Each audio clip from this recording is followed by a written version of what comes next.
નમસ્કાર. અખિલ ભારતીય સાહિત્ય પરિષદ યુવા આયામ અંતર્ગત ઉગમ ફોજના સંતો અને સામાજિક સમરસતા વિષય ઉપર આજે હું ડૉક્ટર મહેશકુમાર મકવાણા આપ સર્વનું હાર્દિક સ્વાગત કરું છું. અખિલ ભારતીય સાહિત્ય પરિષદ યુવા આયામ છેલ્લા 68 જેટલા દિવસથી હું જોતો આવું છું કે છેલ્લા 68 દિવસથી સતત પ્રવૃત્તિમય છે, કાર્યરત છે. અલગ અલગ વિષયો, અલગ અલગ વક્તાઓને લઈને આવ્યા છે. શ્રીધર પરાડકરજી, ઋષિકુમાર મિશ્રજી, કલાધર આર્ય સાહેબ અને ભરત ઠાકોર સાહેબનો હું વિશેષ આભાર એટલા માટે માનું છું કે આપણે આપણા સૌનો જે મેળાપ કરાવ્યો છે આ ઓનલાઈન માધ્યમથી, આ જે પેજ અંતર્ગત આપણે સૌને મળાવ્યા છે, તો હું આ સર્વનો આભાર માનું છું. ભરતભાઈનો જ્યારે ફોન આવ્યો ત્યારે વિષય એમણે કીધો કે આપે બોલવાનું છે વિમર્શ અંતર્ગત અને ઉગમ ફોજના સંતો અને સામાજિક સમરસતા વિષય ઉપર બોલવાનું છે. અને મારો તો ગમતો વિષય, સંત સાહિત્ય મારો રસનું ક્ષેત્ર છે, એટલા માટે એટલે આ વિષય નક્કી થયો. અને આજે આપણે ઉગમ ફોજના સંતો વિશે વાત કરીશું, ઉગમ ફોજ વિશે વાત કરીશું, સંત ઉગારામ કોણ છે, ઉગમ ફોજ શું છે એ વિશે વાત કરીશું, સમરસતાનું સ્વરૂપ શું છે ખાસ તો એ વિશે વાત કરીશું, અને સમાજમાં આ ઉગમ ફોજે કઈ રીતે સમરસતા સ્થાપી એ વિશે વાત કરીશું. તો આજે જ એવા સમાચાર મળ્યા કે આ જે પેજ છે અખિલ ભારતીય સાહિત્ય પરિષદ યુવા આયામ, એના 1 લાખથી વધારે વ્યુઅર્સ બની ગયા છે. તો આપણે ભરતભાઈને પણ અભિનંદન પાઠવી દઈએ. તો ઘણા લોકોને મનમાં પ્રશ્ન થતા હોય છે કે સંત સાહિત્યની વ્યાખ્યા તો સર્વને ખબર હોય છે કે કબીરથી માંડી અને આપણે અહીંયા ગુજરાતમાં તો નરસિંહ મહેતા ને રવિભાણ સંપ્રદાયના સંતો ને મીરાબાઈ ને સ્વામિનારાયણ સંપ્રદાયના સંતોને આ બધા હોય છે. પણ ઉગમ ફોજ, ઘણા એને ઉગા મંડળ કહે છે, ઉગમ મંડળ કહે છે, ઉગમ પંથ કહે છે, ઉગમ સંપ્રદાય કહે છે, ઉગમ ફોજ કહે છે. તો આ શું છે? ઘણા લોકો માટે ઉગમ ફોજ નામ જ નવું છે. તો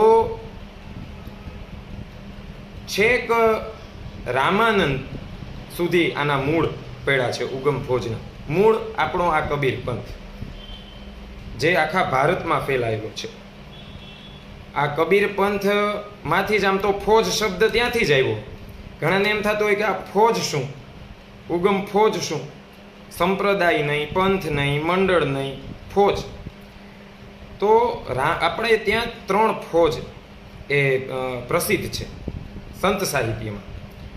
એક તો રામાનંદની ફોજ, બીજી ભાણ ફોજ અને ત્રીજી ઉગમ ફોજ.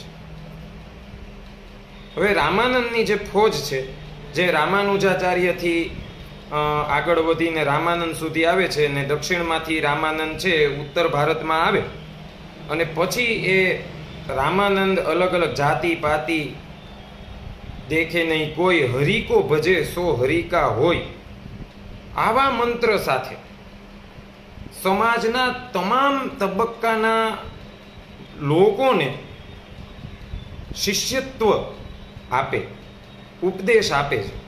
એટલે એક આખી ફોજનું નિર્માણ થાય છે. હવે એમાં કોણ કોણ? મુખ્ય તો આપણે સૌ જાણીએ છીએ કે કબીર, ધન્ના ઝાડ, પીપા, રૈદાસ, સદનો કસાઈ, આ રામાનંદની ફોજ થઈ. એટલે રામાનંદની ફોજ થઈ એટલે કબીર પોતે કહેતા કે રામાનંદ કી ફોજ મેં સન્મુખ લડે કબીર. કબીર કહેતા કે આ કોઈ ફોજ એટલે પેલા સીમા ઉપર જવું ને બંદૂક લેવી કે તલવાર લેવી કે બખ્તરથી રક્ષણ કરવું, એવી કોઈ ફોજ નથી. આ જે આપણા ષડરીપુ છે, કામ, ક્રોધ, લોભ, મોહ, માયા, મત્સર, અહંકાર, આ બધા ષડરીપુઓ છે. એની સામે રક્ષણ મેળવવા, એનો નાશ કરવા મનને સ્થિર કરવા, વિચારોના પ્રવાહને રોકવા, પરમ તત્વને પામવા માટે જે પ્રવૃત્તિઓ હાથ ધરાય એ આ સંતોની ફોજ કરે છે. એટલે રામાનંદની ફોજમાં એમ કહે છે કે રામાનંદ કી ફોજ મેં સન્મુખ લડે કબીર. હવે આ કબીરના એક ઘણા બધા શિષ્યો હતા, એમાંથી પ્રમુખ શિષ્ય થયા પદ્મનાભ. આપણે આ ઉગમ ફોજ ક્યાંથી આવી એ આપણે પહેલા જોઈ લઈએ, કારણ કે વિષય નવો છે. એટલે કબીર સાહેબના પ્રમુખ શિષ્ય પદ્મનાભ. હવે પદ્મનાભ પછી નીલકંઠ, રઘુરામ, યાદવ, આ બધા સંતો, એટલે કે કબીરથી 7મી શિષ્ય પરંપરાએ છઠ્ઠા સ્વામી થાય છે દુધરેજમાં. હવે આ દુધરેજમાં છઠ્ઠા સ્વામીના 2 શિષ્ય, એક તો લબ્ધારામ અને બીજા ભાણ સાહેબ. હવે ભાણ સાહેબ છે એ સર્વવિદિત છે કે ગુજરાતમાં એક સમય મધ્યકાળમાં એક આખું વૈચારિક વાવાઝોડું ભક્તિ આંદોલન ગુજરાતનું. ઝવેરચંદ મેઘાણી તો એમ કહે છે કે મધ્યકાલીન ગુજરાતી સાહિત્યમાંથી જો રવિ ભાણ સંપ્રદાયના સંતોની આપણે વાણી કાઢી નાખીએ તો પાછળ કાંઈ વધે જ નહીં. આટલું મોટું ભક્તિનું, આટલું મોટું વૈચારિક એક વાણીનું, ભક્તિ સંતવાણીનું એક વાવાઝોડું આવ્યું. હવે ને ભાણ ફોજ કેમ કહેવાની? કે ભાણ સાહેબ છે એના 40 શિષ્યો, અલગ અલગ જ્ઞાતિ જાતિના, અલગ અલગ ધર્મના, એમાં બધા લોકોનો સમાવેશ થતો હતો. તો 40 શિષ્યોની નું મંડળ લઈને એ કચ્છ, સૌરાષ્ટ્ર, ગુજરાત આ બધે વિચરણ કરતા. શેના માટે? સામાજિક સમતા, સમાનતા અને સમરસતા, લોકોને સત્યના માર્ગે વાળવા માટે. એને કહેવાની ભાણ ફોજ. એક સંતે લખ્યું છે કે ભાણ ફોજ નિર્ભે ચડી. રવિ સાહેબ છે એ ભાણ સાહેબના પ્રમુખ શિષ્ય, એ તો એમ કહે છે કે મેં સિપાહી હું સદગુરુ સાહેબ કા, લડું તોપ બખ્તર પહેરી. હવે આ તોપ બખ્તર એટલે પેલા આપણે તો એમ વિચારીએ કે આ બખ્તર ને ટોપ એટલે જે ટોપી જે છે પેલું, એ એમ નહીં. હું સદગુરુ મારા જે છે એણે મને જે નામ સ્મરણ આપ્યું છે, એને મને ઉપદેશ જે આપ્યો છે, એણે મને જે સત્ય માર્ગ બતાવ્યો છે, એને હું ધારણ કરી અને જે અંધશ્રદ્ધા છે, અંધવિશ્વાસ છે, કુરિવાજ છે, રૂઢિવાદ છે, પરંપરા છે, એને હું તોડું છું. મેં સિપાહી હું સદગુરુ સાહેબ કા, લડું તોપ બખ્તર. આ પણ એક લડાઈ છે, આ પણ એક યુદ્ધ છે. તો રામાનંદ, કબીર, કબીરની 7મી શિષ્ય પરંપરામાં ભાણ સાહેબ થયા. ભાણ સાહેબ માંથી 2 ધારા વહે છે. એક પોતાના પુત્ર ખીમ. આ ખીમ સાહેબ એના એક શિષ્ય, એણે પણ એક ક્રાંતિ સર્જેલી. એમણે મેઘવાળ ગરુડા જ્ઞાતિના એ સમયે મધ્યકાળમાં એ વ્યક્તિને બોધ આપ્યો હતો, ઉપદેશ આપ્યો હતો. એનું નામ ત્રિકમ. કચ્છમાં રાપર, ચિત્રોડ આ બધા વિસ્તારમાં આ ખીમ ને જે ત્રિકમ સાહેબને થઈ ગયા. એટલે ખીમના ત્રિકમ, ત્રિકમના ભીમ સાહેબ અને ભીમ સાહેબના આપણે સૌ જાણીએ છીએ 2 મહાન શિષ્યો થયા. એક તો અક્કલદાસ અને બીજા દાસી જીવણ. દાસી જીવણનો પરિચય વિશેષ આપવાની જરૂર જ નથી, સર્વ જાણે છે, એટલા પ્રસિદ્ધ છે. પ્રેમ લક્ષણા ભક્તિનું, ગુજરાતનું, સૌરાષ્ટ્રનું ઘરેણું, શિખર એવા દાસી જીવણ. ઘોઘાવદરમાં એ મેઘવાડ જ્ઞાતિમાં આ સંત થયા. અને ભાણ સાહેબના એક પટ શિષ્ય, એનું નામ રવિ. હવે આ એવા શિષ્ય કે ભાણ ફોજ નામ જે હતું એમાંથી બદલી અને રવિભાણ સંપ્રદાય નામકરણ થઈ ગયું. એટલા તેજસ્વી શિષ્ય કે ગુરુનું નામ પાછળ લાગે અને શિષ્યનું નામ આગળ થઈ ગયું એવા રવિ સાહેબ. એટલે ભાણના રવિ સાહેબ, રવિના મોરાર સાહેબ, મોરારના હોથી, હોથીના વીરદાસ, વીરદાસના આણંદરામ અને આણંદરામના કરમસિંહ, કરમસિંહના રાજકોટ સ્થિત હીરસાગર. અને આ હીરસાગર જે સંત થયા એના શિષ્ય ઉગારામ.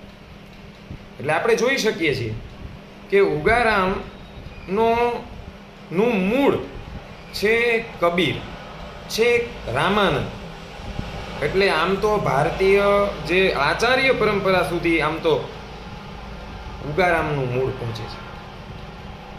એટલે આ ઉગારામ એ બાંદ્રા એટલે ગોંડલથી 11 કિલોમીટર આવેલું એક સુંદર રળિયામણું નાનું એવું ગામ. બે રીતે બાંદ્રા ગામ પ્રખ્યાત છે કે ત્યાં શિવાનંદ અધ્વર્યુ થઈ ગયા. આપ સૌને ખબર હશે, શિવાનંદ મિશન જે ચાલે છે આખા ભારતમાં, એ શિવાનંદ અધ્વર્યુ આંખો નેત્ર યજ્ઞ કરે છે, આંખોના ઓપરેશન કરે છે, ખૂબ સરસ મજાની સેવા કરે છે. અને બાંદ્રામાં બીજી પ્રતિભા એટલે ઉગારામ. મેઘવાળ જ્ઞાતિમાં થયા છે. એમના પિતાનું નામ ડાયા બાપા, માતાનું નામ ઝાલુમા. આ ડાયા બાપા અને ઝાલુમાને ત્યાં 6 સંતાનનો જન્મ થાય છે.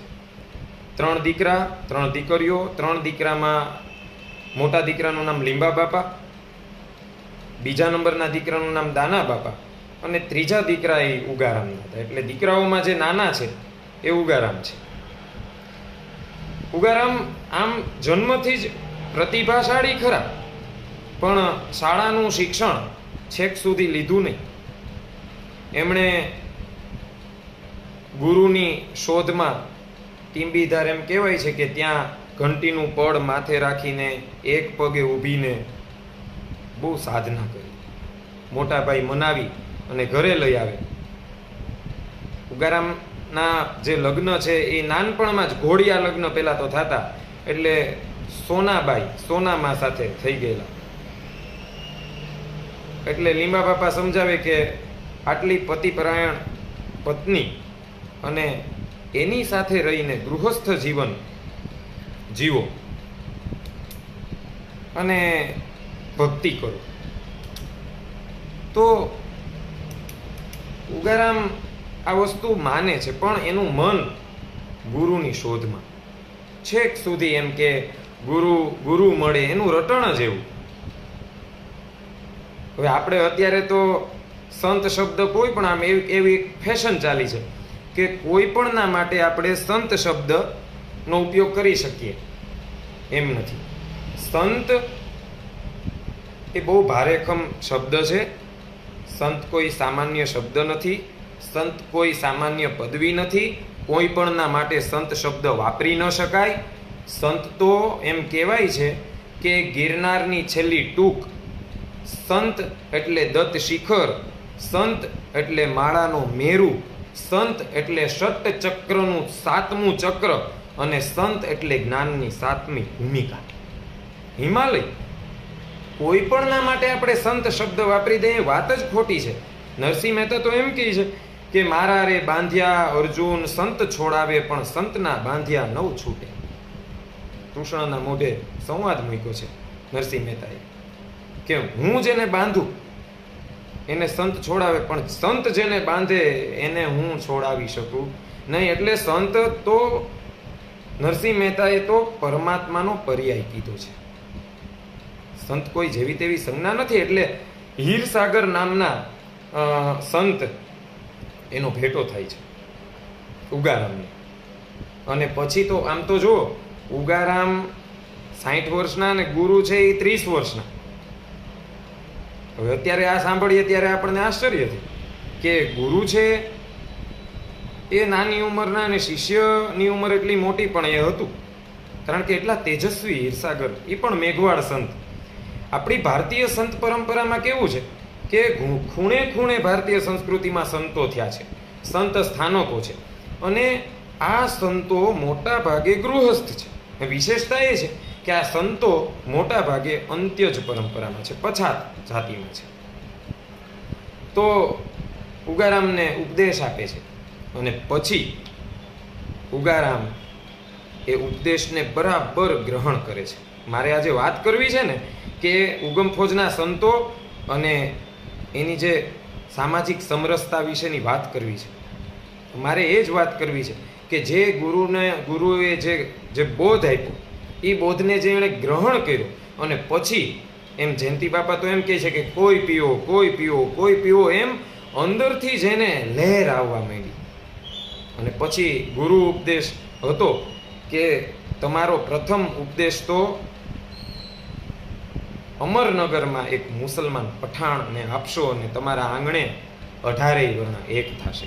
મારે આજે વાત કરવી છે એ 3 મુદ્દામાં કરવી છે. એક તો ઉગમ ફોજમાં જે સ્ત્રીને મહત્વ આપ્યું છે. આ પંથ એવો નથી કે સ્ત્રીને દૂર રાખે, સ્ત્રીનું મોઢું ન જોવું, સ્ત્રીને સ્પર્શ ન કરવો. ના, ગૃહસ્થ પરંપરા છે.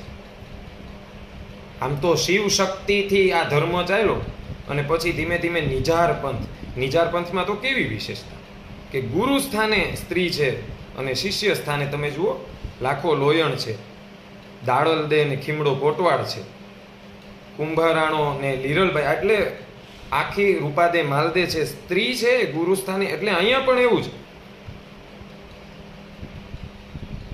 ઉગારામ એક પગે એમને ખોડ હતી અને લોકો લગ્ન તો નક્કી થઈ ગયા હતા. લોકોએ કીધું સોનલમાને કે ઓહો બેન, તું તો આટલી રૂપાળી, આટલી દેખાવડી, અને આ તે જેની સાથે તારા માતા પિતાએ સગપણ નક્કી કર્યું છે એને પગમાં ખોડ, એ વરણે શ્યામ, એ તો તારી સરખામણીએ એ તો કાળા છે ઉગારામ તો. અને ત્યારે સોનલમાં જે જવાબ આપે છે કે ભલે એ પગે એને ખોડ હોય, એનો વર્ણ ભલે શ્યામ હોય, પણ મેં એના ગુણને જોયા છે. મેં એના શરીરને નથી જોયું, મેં એના રંગને નથી જોયું, મેં એના રૂપને નથી જોયું, મેં એના જ્ઞાનને જોયું છે, મેં એના કર્મને જોયું છે, મેં એના જ્ઞાનને જોયું છે. એટલે અહીંયા એમ કહી શકાય કે સોનલમાએ ઉગારામ ઉપર સમરસતા દાખવી. મારે મૂળ વાત તો એ કરવી છે કે આપણે બધા કેવું કહીએ છીએ કે સમરસતા એટલે સમરસતાની વ્યાખ્યાઓ જુદી જુદી લોકો જુદા જુદા રેફરન્સીસ સંદર્ભો સાથે કરતા હોય છે. ઘણા કહેતા હોય છે કે સમરસતા વર્ણ સાથે જોડાયેલો શબ્દ છે. ના ના, સમરસતા મૂળ તો મરાઠી શબ્દ છે. મરાઠી સંત સાહિત્યમાં છે. તમે વિચારો, મરાઠી મધ્યકાલીન સંત સાહિત્ય, અને એમાં જ્ઞાનેશ્વર થઈ ગયા, એમાં તુકારામ થઈ ગયા. હવે આ તુકારામ અને જ્ઞાનેશ્વરે એની વાણી છે, એના અભંગ છે, એમાં સમરસતા શબ્દનો ઉપયોગ કર્યો છે. હવે સમરસ, રસ શબ્દ જોડાયેલો છે. હવે જ્યાં રસ શબ્દ જોડાયેલો છે, કૃષ્ણએ તો ભગવદ્ ગીતામાં એવું કીધું છે કે જે પેય પદાર્થો છે એ પેય પદાર્થમાં હું રસ છું. એટલે દાખલા તરીકે પાણી છે તો પાણી એ હું નથી. એ પાણી પીધા પછી જે તમને શીતળતા મળે છે, જે તમને શાતા મળે છે, જે તમને આનંદ મળે છે, એ આનંદની જે અનુભૂતિ થાય ને, એમાં હું છું. એટલે સમરસ, જે રસ શબ્દ બહુ જ સરસ શબ્દ છે. રસ, આપણા ઉપનિષદોમાં તો રસો એ સહ એવી વાત કરી છે. રસ. હવે આમાં એવું છે કે તર્કવાદી લોકો છે એની સામે હંમેશા આ રસની અનુભૂતિ કરવાવાળી વ્યક્તિ હારવાની છે ચર્ચામાં. કારણ કે તર્કવાદી લોકો એમ કહે છે ગુલાબનું તમે ફૂલ લ્યો, ગુલાબનું તમે ફૂલ લ્યો એટલે શું થાય? કેવું ફૂલ? તો કે ગુલાબનું ફૂલનો આકાર આપો. શું હોય? તો એમાં આવી પાંખડીઓ હોય, એનો આવો રંગ હોય. પછી એનો ગુણ તમે કહો તો ગુણ તમે વર્ણવી નહીં શકો. એની સુગંધ કેવી? સુગંધ વર્ણવી. વિશ્વની મોટામાં મોટી અદ્યતન જે લેબોરેટરી હશે એ ગુલાબની સુગંધની અનુભૂતિ વર્ણવી નહીં શકે. તર્કવાદી અહીંયા જીતશે કારણ કે એ સ્વરૂપની વાત કરશે, સુગંધની વાત નહીં કરે. સુગંધ સૌંદર્ય સાથે જોડાયેલું છે. સૌંદર્યની વ્યાખ્યા ન થઈ શકે, સુગંધની વ્યાખ્યા ન થઈ શકે. એટલે આપણે ઉપનિષદમાં રસો વે સહ કીધું છે. પણ આ રસ સંત સાહિત્યનો શબ્દ છે, ખાસ યાદ રાખજો. રસ સંત સાહિત્યનો જે શબ્દ છે. કબીરે કીધું છે ને કે રામ રસ પ્યાલા હે ભરપૂર, પીઓ કોઈ ઘટક ઘટક ઘટક, સદગુરુ શબ્દ કી ચોટ લગી હે, કલેજા में रही खटक, तीरथ व्रत जो कछु करना वो तो है मरना भटक, राम रस प्याला है भरपूर, पियो કોઈ ઘટક ઘટક ઘટક. હવે આ પીવાનું આપણે એમ થાય ને કે રસ છે તો કંઈ ગ્લાસમાં નાખીને પીવાનું હશે. પ્યાલો છે તો કોઈ એ સ્થૂળ પ્યાલો છે જ નહીં. ત્રિકમ સાહેબ એની વ્યાખ્યા કરે છે કે મારા ગુરુજીએ પાયો અગાધ, પ્યાલો દૂજો કોણ પીએ. ક્યાંથી પીવાનો? તો કે શ્રવણેથી રેડિયો, કાનથી. ગુરુ છે એ કાનમાં મંત્ર ફૂંકે છે. શ્રવણેથી રેડિયો મારા રુદિયે ઠેરાણો, અને પછી મારી દેહડીમાં હુવો દેહમાં હુવો રણુકાર, પ્યાલો દૂજો કોણ પીએ. દાસી જીવન તમને ગમશે. દાસી જીવણે તો એક એની વાણીમાં એવું કીધું છે કે દયા કરીને મને પ્રેમે પાયો, અને મારી નેનું મેં આયા નૂર. નેન એટલે આ આંખ નહીં, બહારના ચક્ષુ જ નહીં, અંતરચક્ષુ. દયા કરી અને મને પ્રેમે પાયો, અને મારી નેનું મેં આયા નૂર, પ્યાલો મેં પીધેલ છે ભરપૂર. પણ આ પ્યાલો કઈ રીતે પીવાય, આ રસ કઈ રીતે અનુભવાય, એ ગુરુ. એટલે તો આપણે ત્યાં ગુરુનું મહત્વ છે. ઉગમ ફોજમાં કે ભાણ ફોજમાં કે રામાનંદની ફોજમાં, કબીર પંથમાં ગુરુનું મહત્વ છે. ગુરુ એ અનુભૂતિ કરાવી શકે. એટલે અનુભૂતિ ના હોય એને રસ શું છે એની વ્યાખ્યાની ખબર ન પડે. હું હજી એનાથી પણ વાત આગળ કરી દઉં કે કાયદો છે એ સમરસતા લાવી ન શકે. સમરસતા તો સમજણનો વિષય છે. સમરસતા તો સંતોની અનુભૂતિનો વિષય છે. મેં જે રસનો અનુભવ કર્યો, પછી હું સામેની વ્યક્તિને એ રસનો અનુભવ કરાવવા માટે જે પણ કાંઈ પ્રયત્ન કરું એને સમરસતા કહેવાય છે. એટલે ઉગમ ફોજમાં જે સ્ત્રી સંતો થયા એમાં ઉગારામ કહેતા કે નર નારીના એક મત્તા, તો એની 14 લોકમાં સત્તા.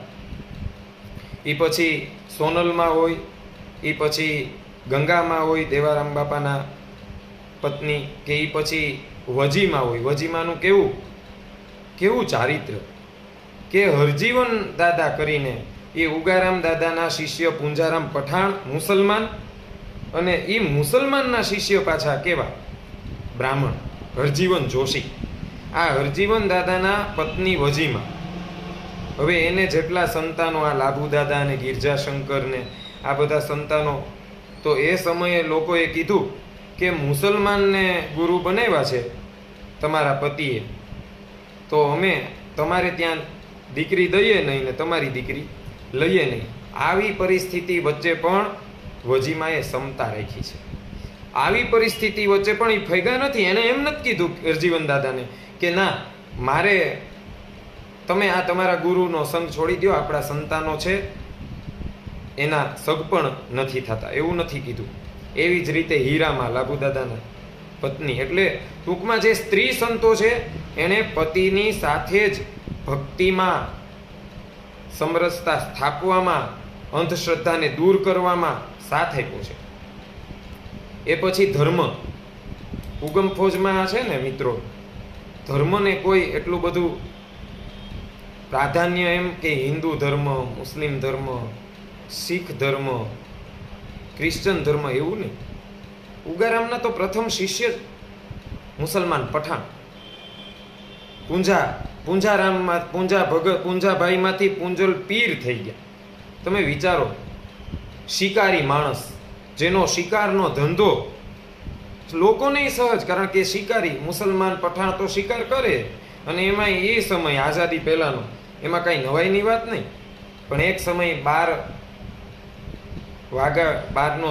વાગ્યાનો સમય થયો છે, બપોરનો સમય, અને આ પૂંજાભાઈ અમરનગરના, અને એ શિકાર કરવા નીકળે છે, અને એક હરણ દેખાય છે. હરણ દેખાય છે ને બરાબર ત્યાં બંદૂક તાકે છે, ગોળી છોડે છે, હરણને વાગે છે ગોળી, હરણ પડી જાય છે. પણ ઊભું થાય છે ને ત્યાં તો કોઈ સાધુ પુરુષ ઊભા થતા હોય અને ધીમે ધીમે ધીમે ધીમે ધીમે ચાલતા દેખાય એટલે આને અફસોસ થયો કે ઓહો, મારી ગફલતમાં કોઈ સાધુ પુરુષને ગોળી વાગી ગઈ. અને એને અચાનક મામંદ ભગતનું એક ભજન યાદ આવી ગયું કે મનરૂપી મૃગલાને મારો મામંદ કે મનરૂપી મૃગલાને. અને આ મામંદ ભગત પાછા મુસ્લિમ હો.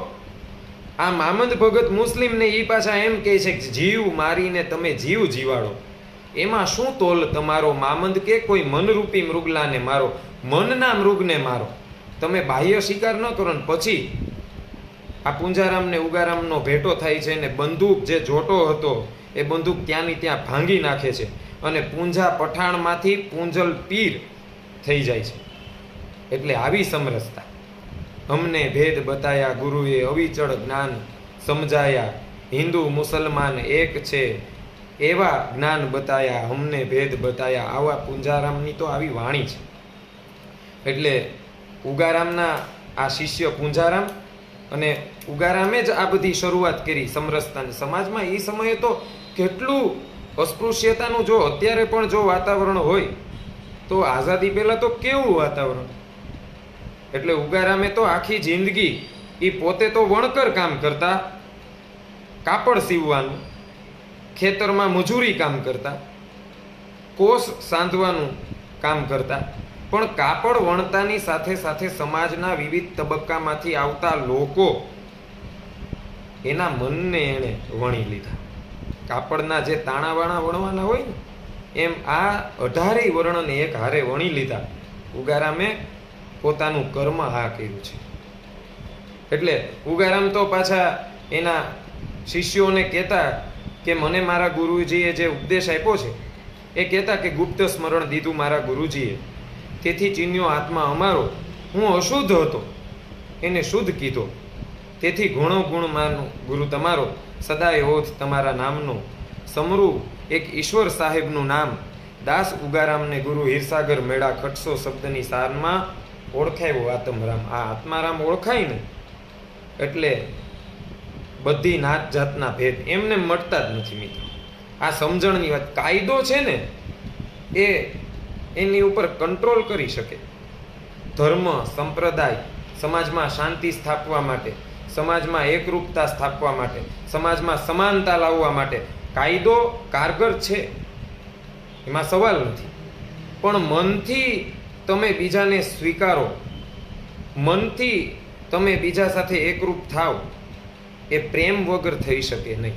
એટલે ઉગારામે કીધું કે હું અશુદ્ધ હતો એને શુદ્ધ કીધો. મારો દેહ, મારું મન, મારા વિચારો જે અશુદ્ધ હતા, મારા ગુરુએ મારી ઉપર કૃપા કરી. હવે આ ઉગારામ છે એના અલગ અલગ જ્ઞાતિમાંથી શિષ્ય સમુદાય હતો. આખું વૃંદ હતું ઉગારામનું. શિષ્ય સમુદાય એક આખું વૃંદ. જેમ ગ્રહની આસપાસ જે ઉપગ્રહો પરિક્રમા કરતા રહે એવી રીતે ઉગારામની આસપાસ એની સેવામાં એનું શિષ્ય વૃંદ ખડે પગે રહેતું. એમાં કોણ કોણ? તો એમાં પૂંજારામ મુસલમાન, એમાં લાભશંકર જોશી બ્રાહ્મણ, દાદા હરજીવન જોશી બ્રાહ્મણ, એ સમયે કેળવણી નિરીક્ષક એવા ત્રંબક બાપા, કેળવણી નિરીક્ષક ત્રંબકલાલ જોશી એ બ્રાહ્મણ, દેવારામ કાછડિયા પટેલ, ભૂરારામ આહિર. એટલે તમે જુઓ, 3 તો અમરુ બાપુ, અમરનગર સ્ટેટ, અમરનગરના અમરુ બાપુ, દેવગામના અમરુ બાપુ, રીબડાના અમરુ બાપુ, ત્રણેય અમરુ બાપુ. દરબાર કાઠી રજપૂત, મામૈયા બાપુ ઈ પણ કાઠી, વીરજી બાપા ઈ પટેલ. એટલે તમે જુઓ, રામાનુજાચાર્ય જે થઈ ગયા, આ રામાનુજાચાર્ય એના ગુરુ અંત્ય જ હતા. આ તમને કદાચ ખ્યાલ નહીં હોય, પણ રામાનુજાચાર્યના ગુરુ અંત્ય જ હતા. એ પછી આ સમરસતાની વ્યાખ્યામાં આમ ઉલટફેર થયું. મોટાભાગે આપણે ત્યાં કઈ રીતે છે વાત કે ખીમ સાહેબ છે એ લોહાણા સંત છે, તો એણે મેઘવાડ સમાજના ગરુડા પેટા શાખાના ત્રિકમને શિષ્ય બનાવ્યા. એટલે એની ઉપર કૃપા કરી, સમરસતા દાખવી. આપણે એવું કહેતા હોય, ઘણા લોકો એવું કહે કે લોહાણા સંતે મેઘવાડ જ્ઞાતિના ત્રિકમ ઉપર કૃપા કરીને સમરસતા દાખવી. પણ ઉગમ ફોજમાં એનાથી ઉલટું થઈ ગયું છે. મેઘવાડ સમાજના સંત ગુરુ સ્થાને છે અને અન્ય તમામ ધર્મ, પંથ, સંપ્રદાય, જ્ઞાતિ, જાતિના માણસો એનો શિષ્ય સમુદાય એ શિષ્ય સ્થાને છે. ગુરુ સ્થાને અંત્ય છે અને શિષ્ય સ્થાને સવર્ણ સમાજ. આ સાચા અર્થમાં સમરસતા છે. એટલે ઉગારામે પાછો એવો પક્ષપાત નથી રાખ્યો. એને અને સંતને કોઈ તંત હોય જ નહીં, એને કોઈ એવી સભાનતા પણ ન હોય. એને તો મોક્ષ ગતિની, એને તો સમાજમાં જે અંધશ્રદ્ધા, કુરિવાજ, જે રૂઢિવાદ, જે પારંપરિક ખોટી માન્યતાઓ એ તોડવા માટેનું ઉગારામ તો આ એના શિષ્યોની આખી ફોજ લઈને આ વીરજી બાપા તો અમરેલીના વીરજી બાપા થઈ ગયા. એ તો એમ કહેતા કે ફોજ ચડી છે અતિ ભારી, દાદા ઉગમ આગેવાન, પ્રગટ ફરે છે ભારતમાં, નામના નેજા ફરકાવ્યા. અને આવી રીતે ઉગમ ફોજ વિશે આખું ઝીલણિયું રચે છે વીરજી બાપા. એટલે ઉગારામ એના શિષ્યોને લઈને સત્સંગ યાત્રાઓ કરતા. ને તમે જુઓ તો ખરા, લાભુ દાદાએ જે ઓથેન્ટિક કહેવાય ને ઉગમ ફોજનું પુસ્તક, જે ઉગારામ દાદાનું જીવન ચરિત્ર છે, બ્રહ્મ રસાયણ પુષ્પો. તમે અહીંયા જુઓ, લાભુ દાદાએ ત્યાં નામ આપ્યું છે રસાયણ. હમણાં મેં વાત કરી ને રસ, સમરસ નો શબ્દ રસ એટલે બ્રહ્મ નું રસાયણ. એટલે ઉપનિષદોમાં કીધું છે કે બ્રહ્મ છે એ રસમય છે. બ્રહ્મ રસાયણ પુષ્પો. મેં વાત એ પણ કરી કે પુષ્પની જે સુગંધ છે એ જે સૂંઘે એને જ એની અનુભૂતિ થાય ને એને જ એનો આનંદ આવે ને એ આનંદ એ જ બીજાને વર્ણવી શકે. અને એ શબ્દો દ્વારા નહીં, અનુભૂતિ દ્વારા જ વર્ણવી શકે. એટલે આ ઉગારામ અલગ અલગ કચ્છમાં, સૌરાષ્ટ્રના અલગ અલગ ગામડામાં સત્સંગ યાત્રાઓ કરતા. અને એમાં અમરનગર સ્ટેટ અને એના રાજમહેલમાં એ જાય અને અમરુ બાપુ બેઠા હોય એની સામે, દરબા કાઠી એ સમયના રાજા અને એક શૂદ્ર સમાજની વ્યક્તિ એ ઢોલિયા ઉપર ઉગારામ બધા જ એની સેવામાં હાજર. સમાજના ઉચ્ચ સ્તરના લોકો, ડિગ્રીધારી લોકો, આઝાદી પહેલાનો સમય, અને રાજમહેલમાં એના પધરામણા થાય અને ઉગારામ સત્સંગ કરે. સત્સંગમાં રામદેવ પીરનો વિષય લઈ, સત્સંગમાં દાસી જીવનનો વિષય લઈ, અને સત્સંગમાં એ પાછા શૂદ્રની વ્યાખ્યા કરે કે શૂદ્ર એટલે કોણ. ઉગારામ કહેતા કે શૂદ્ર એટલે આપણે ત્યાં એક માન્યતા છે, શૂદ્ર એટલે હલકું, શૂદ્ર એટલે પછાત, શૂદ્ર એટલે નીચલા સ્તરનું. ઉગારામ કે શૂદ્ર એટલે આ છે જ નહીં. શૂદ્રની આ વ્યાખ્યા જ ખોટી છે. શૂદ્ર એટલે ઉગારામ કે સેવાભાવ, શૂદ્ર એટલે આધીનતા. ઉગારામ કહેતા કે ભક્તિ છે ને એ શૂદ્ર જ કરી શકે, જ્ઞાતિથી શૂદ્ર નહીં. ભક્તિ છે એ પોતાની જાતને ઝીણો સમજતો હોય, નાનો સમજતો હોય, ગુરુને આધીન સમજતો હોય એ માણસ જ કરી શકે. એટલે ઉગારામ કહેતા કે ભક્તિ છે એ દાસ આવે તમારી પાસે, અને પછી ધીમે ધીમે ધીમે ધીમે એ દાસી છે એ સેવાભાવ કરતા કરતા કરતા એ મહારાણી સુધી બને. સીધી વ્યાખ્યા છે ઉગારામ કરતા કે ઘરમાં વહુ આવે, એ વહુ આવે ધીમે ધીમે ધીમે ધીમે ઘરના લોકોની સેવા કરે, ઘરમાં એ સ્થિર થાય, ઘરનું વાતાવરણ જુઓ, એમાં સેટ થાય, ઘરના લોકો સાથે હળે મળે, એકરૂપ થાય, અને પછી એ ધીમે ધીમે ધીમે સમય જાતો જાય અને આ એક સમયની વહુ આગળ જતા સાસુ બને. આવું ઉગારામ કહેતા. એટલે ભક્તિ છે ને એ શૂદ્રમાંથી બ્રાહ્મણ સુધીની વ્યાખ્યા છે. એ કહેતા કે આપણા પગ છે, ઉગારામ કહેતા કે આપણા પગ છે એ શૂદ્ર છે, આપણું ઉદર છે એ વૈશ્ય છે, આપણી ભુજા છે એ ક્ષત્રિય છે, અને આપણું મસ્તક છે એ બ્રાહ્મણ છે. આપણું મસ્તક એટલે આપણી બુદ્ધિ, આપણું જ્ઞાન એ બ્રાહ્મણ છે. પણ છતાંય ઉગારામ કહેતા કે આપણે જગત આખામાં વંદન કરી અને ચરણ સ્પર્શ કરીએ છીએ. શૂદ્ર જે છે આખા શરીરનું વહન કરે છે પગ. એટલે ઉગારામ શૂદ્રની આ રીતની તો વ્યાખ્યાઓ કરતા. એટલે ઘણા લોકોને સમરસતાની જે વ્યાખ્યાઓ છે એમાં અસ્પષ્ટ હોય છે, પણ સમરસતાની વ્યાખ્યામાં એ મૂળ સમરસતા સંત સાહિત્યનો એ વિષય છે, એમાં ઠીક છે, પણ પોતાની જે સમજણ છે એ પ્રમાણે બધા આગળ વધતા હોય. આ એક દેવગામમાં અમરુ બાપુ થઈ ગયા, દેવગામના રાજા. હવે દેવગામના રાજા બધા એને પાછળથી એમ કે એ સમય એવો વર્ગ તો હતો જ, ચાળી નિંદા કુથલીખોર, કે કાઠી થઈને ગામનો રાજા થઈને એક શૂદ્રને ગુરુ બનાવે છે. પણ ઉગારામનો ઉપદેશ હતો એટલે આ કાંઈ બોલે નહીં, પણ છેલ્લે સહન ન થયું એટલે એ કહે છે કે હવે મારા ગુરુ વિશે કોઈએ કાંઈ કીધું છે ને તો હું એને ભડાકે દઈશ.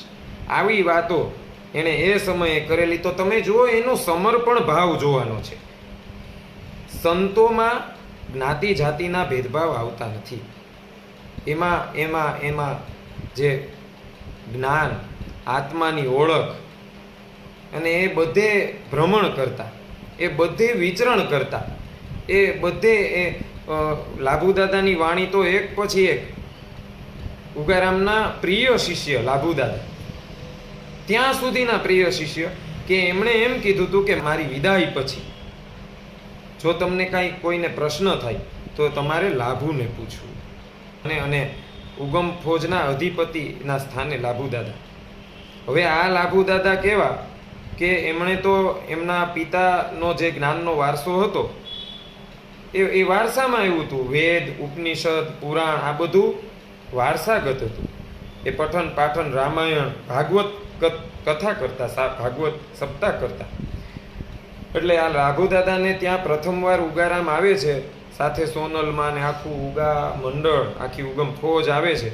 ત્યારે લાભુદાદા એક ઝીલણિયું રચે છે કે ઉઈગો સોનાનો સૂર, અમારે મન ઉઈગો સોનાનો સૂર, સોનલ માતા સંગે બિરાજે, પૂંજલ પધાર્યા ભરપૂર, અમારે મન ઉઈગો સોનાનો સૂર. જે સૂરજ આખા જગતને પ્રકાશ આપે છે, એથી એ વિશેષ સોનાનો સૂરજ આજે ઉઈગો છે. એટલે આ ઉગમ ફોજના જે સંતો છે એ અલગ અલગ જે એ આખું એને એક આખી અલગ ઓળખ સ્થાપી છે. એણે સાધનાની એક આખી અલગ ઓળખ સ્થાપી છે. કોઈ દિવસ ઉગારામે એવું નથી કીધું કે તમે માળા પહેરો, તમે તિલક કરો, કે તમે દિવસમાં એટલી વાર નાવ, કે તમે એટલો સમય ધ્યાનમાં બેસો. નહીં, સહજ સાધના જે ભક્તિનું મૂળ સ્વરૂપ છે એ ઉગારામે આપ્યું છે. અને જે હમણાં મેં વાત કરી ઉગારામ શૂદ્રની વ્યાખ્યા કરતા, એવી રીતે અત્યારે બાંદ્રામાં હયાત છે ઉગારામના પૌત્ર, ઉગારામના પુત્ર ભલા બાપા, અને ભલા બાપાના પુત્ર પૂજ્ય ગોરધન બાપા. એમને તો એમની જે સેવા બદલ હમણાં જ મહામંડલેશ્વરનું બિરુદ પણ આપવામાં આવ્યું છે, આંબેડકર એવોર્ડ પણ આપવામાં આવ્યો છે. તો એમના સત્સંગ દરમિયાન એ ઘણીવાર કહેતા હોય છે, સમાજને જાગૃત કરવા માટે, સમાજને એક યોગ્ય રાહ ચીંધવા માટે એ કહેતા હોય છે કે આપણે ત્યાં કેવી માન્યતા છે, કોઈના ઘરે બાળકનો જન્મ થાય એટલે કોઈ આપણે એમ કહેતા હોઈએ છીએ કે કોઈ વણિકના ઘરે જન્મ થાય એટલે તમે એમ કહો છો કે તમારે ત્યાં શું થયું, વણિક જન્મ. કોઈ પટેલના ઘરે જન્મ થાય એટલે કોઈ એમ પૂછે છે કે તમારે ત્યાં પટેલ જન્મ. કોઈ મેઘવાડને ત્યાં જન્મ લે તો કોઈ એમ કહે તમારે ત્યાં મેઘવાડ જન્મ. આપણે હંમેશા એક જ વાત કહેતા હોય છે, શું જન્મ? કાં તો પુત્ર જન્મો, કાં તો પુત્રી જન્મી, કાં તો દીકરો જન્મો, કાં દીકરી જન્મી. કોઈ એવું કહેતું જ નથી કે મારે ત્યાં મોચી જન્મો, મારે ત્યાં દરજી જન્મો, મારે ત્યાં મેઘવાડ જન્મો, મારે ત્યાં પટેલ જન્મ. એવું કોઈ કહેતું નથી. એટલે જે આનંદનો અવસર હોય ને, તમે ખાસ નોટિસ કરજો, આનંદનો અવસર હોય ત્યારે જ્ઞાતિ, જાતિ, ધર્મ, સંપ્રદાયના ભેદ આપણે મટી જાય છે. એટલે સંતોએ હંમેશા 18 વર્ણને એક કરવાની વાત કરી છે. લાભુ દાદા જે ઉગારામ દાદાના શિષ્ય થઈ ગયા, એણે તો એક ઉગારામ દાદાનું ગુણગાન ગાતા એક ભજનમાં એવું કીધું છે કે ધન ધન નેજા ધારી, ઉગમશી ધન્ય હો પરચા ધારી, હરદમ સમરું તમને દાદાજી, મહેર કરો ને મોરારી. અને એમાં ચોથો પરચો ગણાવ્યો છે, કે અલગ અલગ પરચા ગણાવ્યા છે ઉગારામના, કે ચોથો પરચો હિન્દુ મુસલમાન એક આરે ભેદભાવ મિટાવી. એટલે ચોથો પરચો ઉગારામનો સૌથી મોટો પરચો. એટલે આપણે પરચા બધા એમ કહે કે પરચો એટલે કે દિવસની રાત થઈ જાય ને રાતનો દિવસ થઈ જાય ને, એવું નહીં. પરચો એટલે કોઈ દોરા ધાગા કરે અને તમારો રોગ મટી જાય એવા પરચા નહીં. પરચો એટલે હા, તમે મનથી એકબીજા સાથે સમરસ થાવ. પરચો એટલે હા, તમે અંધશ્રદ્ધાને ભૂલો. પરચો એટલે હા, તમે રૂઢિવાદને તોડો. પરચો એટલે હા, કે ખોટી પરંપરાને ત્યાગો. એટલે ચોથો પરચો 18 વર્ણને એક રૂપ બનાવી, હિન્દુ મુસલમાન એક આરે ભેદભાવ મિટાવી, ધન્ય હો નેજાધારી, ઉગમશ્રી ધન્ય હો પરચાધારી. એટલે હિન્દુ મુસલમાન, બ્રાહ્મણ, વણિક, શૂદ્ર, ક્ષત્રિય આ બધાને એક જ પ્યાલે કરી દીધા. આ ઉગારામ છે અને આ ઉગમ ફોજના સંતો છે. અને આ અત્યારે તો ઉગારામ તો 1968માં એમણે જીવતા સમાધિ લીધી, એમ ચેતના સમાઈ ગઈ ચેતનામાં. એટલે ઉગારામ તો વિદાય લઈ ગયા 1968માં, 50 વર્ષ પહેલા. અને એ પછી ઉગારામ, પુંજારામ, હરજીવનરામની ત્રિપુટી પછી લાભુ દાદા, દેવારામ બાપા અને ભોલા બાપા, આ લોકો સમાજમાં સમતા, સમાનતા, સમરસતા સ્થાપવા, અંધશ્રદ્ધા આ દૂર કરવા, કુરિવાજો દૂર કરવા, પરંપરાઓને, ખોટી પરંપરાઓને, માન્યતાઓને તોડવા માટે સત્સંગ યાત્રાઓ કરતા. એ ત્રિપુટીની પણ વિદાય થઈ. અને એ પછી વર્તમાન સમયમાં બાંદ્રાના ગોરધન બાપા, ભેડા પીપળિયાના જયંતિ બાપા અને ગોંડલના રશ્મિન બાપા, હાલ આ ત્રિપુટી છે એ અલગ અલગ ગામમાં, અલગ અલગ શહેરમાં અને હવે તો અલગ અલગ દેશમાં પણ આ સત્ય નામનો પરિચય આપવા માટે, લોકોને એક સત્ય માર્ગ બતાવવા માટે ભ્રમણ કરે છે, સત્સંગ યાત્રાઓ કરે છે. ઉગમ ફોજનું અઢળક સાહિત્ય છે. ગોરધન બાપાએ તો ઉગમ ફોજ ના સાહિત્યને તો વિશાળ છે, એટલે એ સાહિત્ય બધું તો એક સાથે જિજ્ઞાસુ વાંચી ન શકે. તો એની સરળતા માટે થઈ અને શ્રી ઉગમ જીવનધારા નામનું એક પુસ્તક લખ્યું છે. એમાં ઉગારામ દાદાનો જન્મથી લઈ અને સમાધિ સુધીનું જીવન ચરિત્ર છે. લાભુ દાદાએ તો 5 ભાગમાં ઉગારામ દાદાના ના જીવન ચરિત્રને આલેખતું પુસ્તક લખ્યું છે. 5 ભાગ જેના છે: બ્રહ્મ રસાયણ પુષ્પો, પછી એના પત્ર સંગ્રહ છે બ્રહ્મ રસાયણ પત્ર સરિતા, બ્રહ્મ રસાયણ ભજન સરિતા એના ભજનો છે. અને એ પછી તો કેટલા બધા ગુરુ શિષ્ય સંવાદ છે. પોપટરામ બાપા વિશેનું પુસ્તક છે, વિરજીરામ બાપા વિશેનું પુસ્તક છે. એટલે સંત સાહિત્યના અભ્યાસુઓ માટે એક આ નવી જ દિશા છે. મારે છેલ્લે વાત એ જ કરવી છે કે પરંપરામાંથી આવેલી વ્યાખ્યાઓ એના ઉપર પુનર્વિચાર કરીએ, પરંપરામાંથી આવેલી માન્યતાઓ એના ઉપર પુનર્વિચાર કરીએ, એની નજીક જઈએ. લોકો કે એમ નહીં, ઉગારામ કહેતા કે હું કહું છું એમ નહીં, પણ તમે તમારી અંદર અનુભવ કરો અને એ જે અનુભવ થાય ને એ સાચો. 5 માણસો તમને કહે અને તમે માનો એ વાત નહીં. વ્યાખ્યાઓ કોઈ પણ સંજ્ઞા, સંત સાહિત્ય વિશે હોય કે કોઈ પણ સાહિત્ય વિશે હોય, એ સંજ્ઞાની નજીક જવું, સમીપ જવું, રેફરન્સીસ તપાસવા અને બીજા કે એમ નહીં, પણ આપણે આપણી બુદ્ધિ વિવેક પ્રમાણે આપણી વ્યાખ્યાના અર્થઘટનો કરવા જોઈએ. તો જ સંત સાહિત્યનું સાચું ખેડાણ થાય.